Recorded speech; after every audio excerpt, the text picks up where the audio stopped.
Hello, I'm Fallon, and would you look at that natural light? So I have finally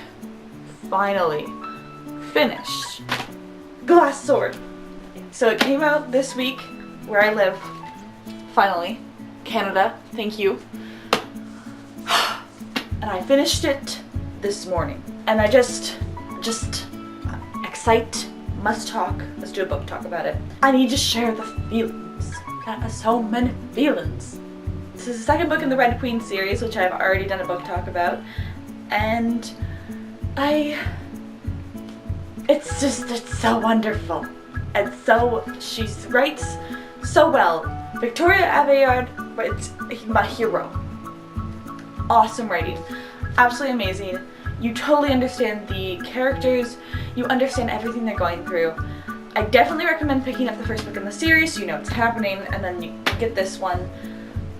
Definitely worth like the $22 that the book costs. It might not be like super thick, but it's totally worth it. I thoroughly enjoyed it. I picked it up and read it in like 3 days, hours of reading, thereabouts. And so you know, like a decent amount. You really get immersed. It's really easy to get into this book and get drawn into the world and all the characters, and I definitely have a strong passion for it. Totally love it.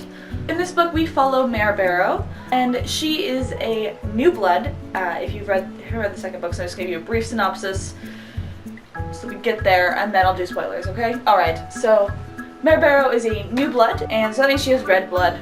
Silver blood are the elites. Basic. This is her trying to find other new bloods in this book. And so it's on her quest, she's learning about her abilities, others' abilities, and it's very interesting, very intriguing. The other one was more, a little less action-adventure, a little bit more, is she going to survive and stuff like that, whereas this one you get that action-adventure aspect, and you know she's going to survive at this point because we're ready for a next book, basically. And it's totally awesome. Each and every chapter had something new and exciting to show and share. The characters are further developed. I think that as far as developing characters, Victoria, you're doing it right, sister. He doesn't write our heroes like a lot of authors write heroes, where they have no flaws and they are not lost. They know what they're doing, they're going for it. And in this book she's a 17-year-old girl, and Victoria constantly shows she's 17. Everyone else in this story are under the age of 20. Pretty much, and she gets this across so well. Of interest in this book is the heir prince of the kingdom, as he was in the last book, and he's so flawed that for me, I don't want her Mare to end up with Cal in this book, just because I love that they're two separate people and they have their own separate problems and own separate issues that they have to deal with on a regular basis. And you don't need the love interest aspect. And there's not a whole lot of love interest aspect in these books, which I think is so cool and so different from what a lot of young adult authors are writing at this moment in time. Like, just give me these action adventures with a little bit of love interest. That's what I need. We get more of Mare's siblings in this book. We get her whole family in this book.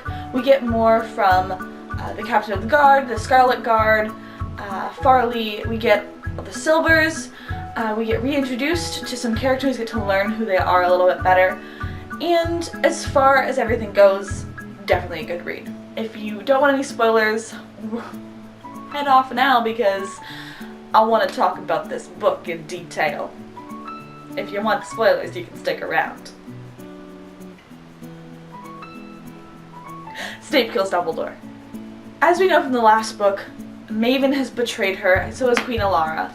And for me, I adore Maven. I adore those villains who have a lot of problems in their life and have a lot of difficulties doing this and that and the other thing. Tell that his mother is using him, but he does have a mind of his own and he is on board with her plans. So he's also a villain character, but not a mindless villain like Disney usually writes. He has a backstory, he has problems and things that have happened in his life, and I love Maven so much.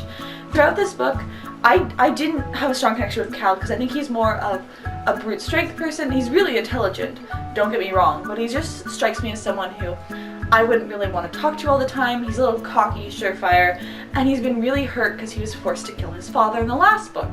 So I was not totally in love with the character of Cal. You see a lot more of his flaws, you don't think of him as perfect and as just and everything that the other book puts in your mind about him.